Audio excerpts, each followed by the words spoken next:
Welcome back everyone once again to another truck request video. Today, by your doing, here's the comment showing you guys wanted to see the 64131. So this is the one I am going to check out today here.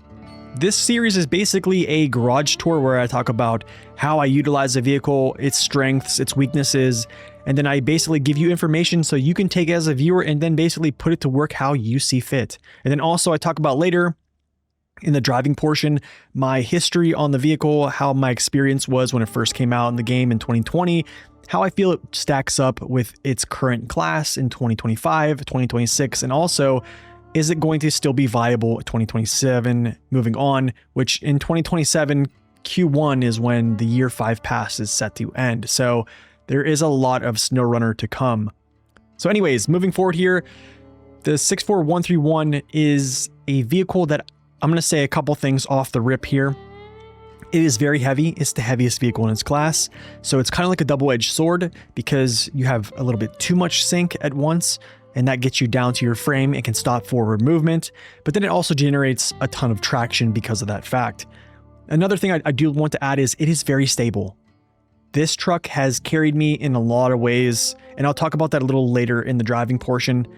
But those two things, and then also it having a good bit of power here at 210,000 torque. This is 10 more thousand than the both Ortegas, the Voron D53233 and also the Voron AE.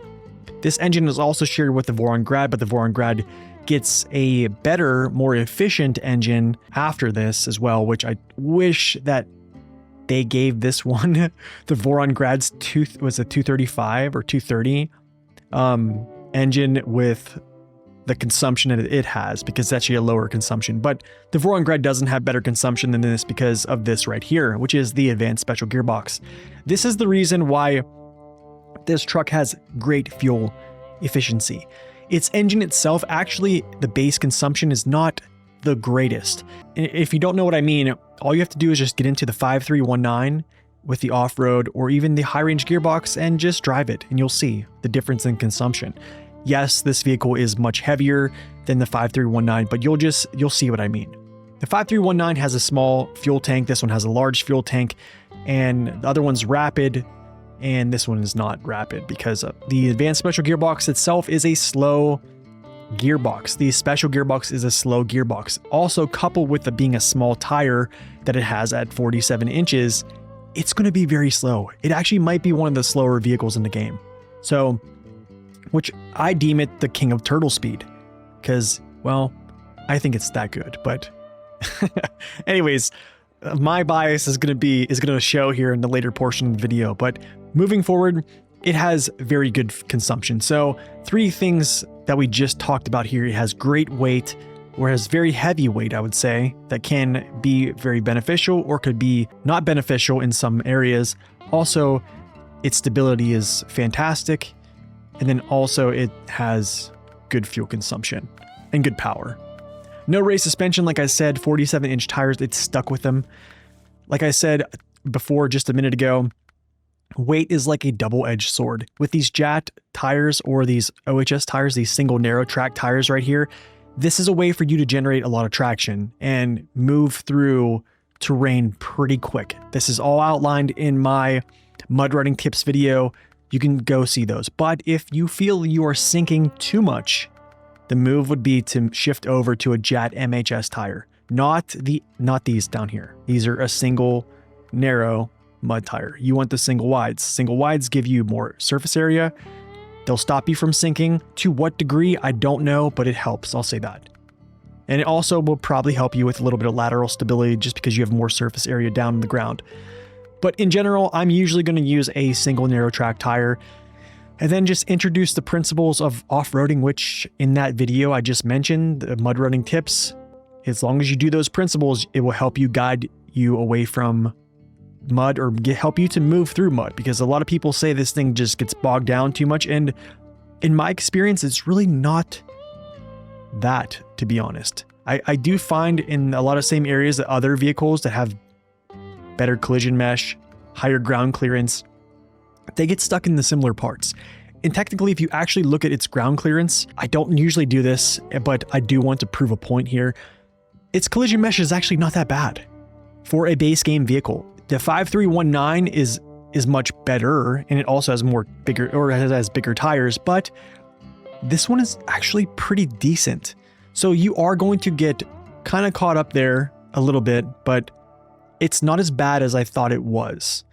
And that is kind of the reason I do think it does still very well in moderate conditions, or even deep to moderate conditions, but not in conditions where you think you're going to go through like the devil's mud in Alaska. Just no, it's not going to happen.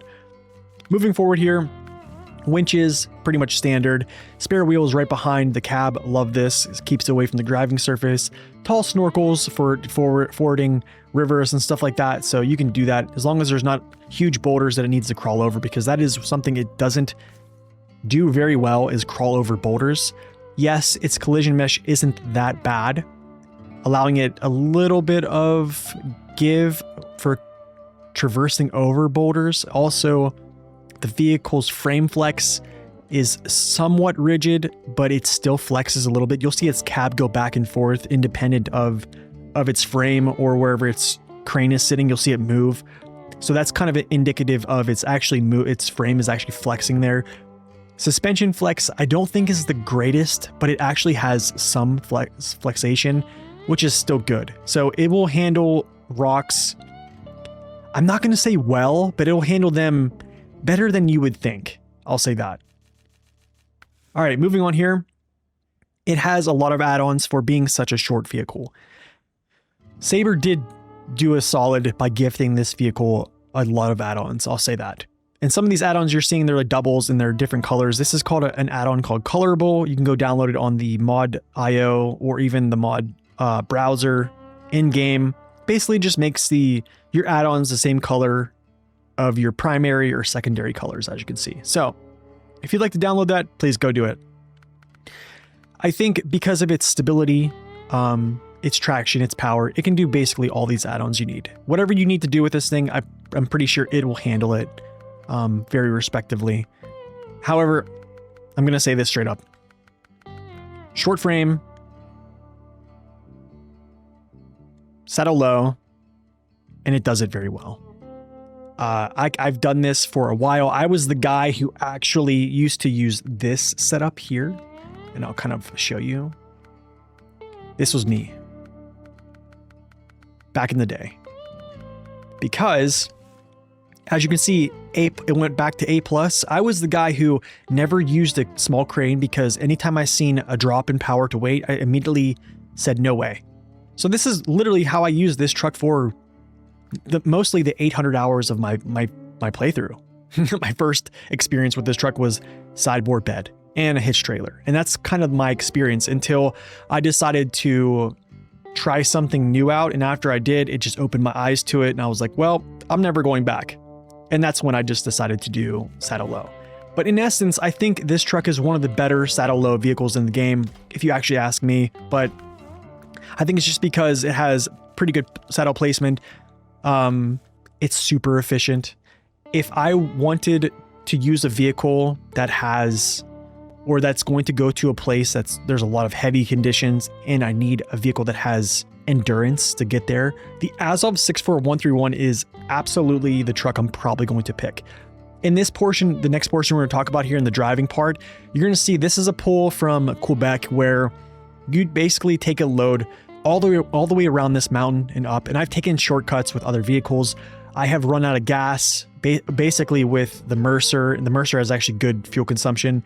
I even have taken other vehicles up there to do this same mission, and they burn so much fuel, and it's so heavy up there just getting to that point that honestly, you don't have enough gas just to drive back. If you don't get fuel at the top, or there's I think a trailer at the top, but if there's not a trailer at the top there, which if you've taken it earlier, you basically are almost stuck, especially if it's hard mode. So in this one, it can get up there and actually have enough fuel to get back down. So this is why I love the 64131. New engines have come out that have been more efficient, and I will still say that this truck is still one of the more efficient vehicles in the game. Is it the most efficient? Probably not anymore, which is kind of sad, but it's still just an amazing truck. It almost has everything. The only two downsides I'm going to say about this truck essentially is Its small tires and potentially its ground clearance is not something like, I would say, what you're seeing from new vehicles. And that is basically it.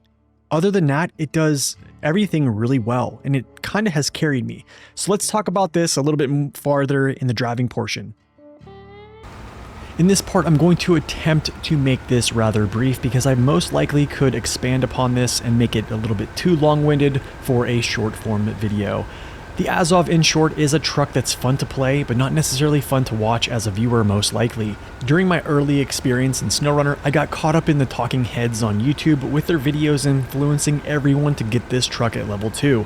This was one of the worst decisions and also one of the best decisions I've ever made. The best is because it's still one of my favorites due to how I like to play, and I value what this truck has to offer. The worst decision because it essentially was a crutch for a bad player like myself at the time. If you know my story, this is one of my most high-timed vehicles still to this day. I don't play it much now because I don't want to get sick of it, and I kind of mentioned why I haven't played it a little bit above as well. It's not really super fun to watch on stream, so I usually tend to gravitate towards something else because, let's be real, the Azov is very slow. It's like turtle speed. So that part is kind of hard to play in a live stream setting where you're just marching along at a snail's pace, having fun, but not necessarily the folks watching are having fun. It's not really that engaging. But in my review, I mentioned it taught me the game, and I partially agree and disagree. It helped me relax to learn parts that weren't centered around vehicle control within the surface, and that's kind of just a testament to the overall ability of this truck. After losing the gameplay save file, starting a YouTube channel, rolling tapes, and testing like a madman, I had to learn very quickly. There were no spreadsheets that I knew of in 2020 and 2021, or other bits of info that you see now in my truck reviews. It was just me testing, throwing massive amounts of time at game trials without a testing map. I will spare you the details here, but I assure you that it was a lot of work, far more than I would like to do nowadays. After getting into new trucks that actually teach you through trial, adversity, failure, it came as a shock that I was indeed helped along through the full game and 2 seasons thereafter with using the Azov essentially. The Azov essentially is a truck I tend to hold back on a tier list because I don't want to show too much favoritism, but let's be real, anything I speak on is going to be very subjective. But I do really try hard to base my opinion on the objective findings whenever I do a truck review. During my recent tier list, I bumped it up to a better position, and I believe in this year's tier list, there will be some further changes to this position as well. I believe it's not only one of the better trucks in its class, but also perhaps in the game too. I'm not the only one who thinks this. A few years back, it won the most popular truck contest, and I'm sure it wasn't just due to the way it looks. So how will the Azov hold up in 2025 here, 26, and also moving into Q1 of 2027 when the Year 5 pass concludes? Well, I believe it will be a very usable truck still and competitive as long as the game is alive. It is that good in my humble opinion. It has been power crept in its best department, which is efficiency, but this was bound to happen, and that's sad.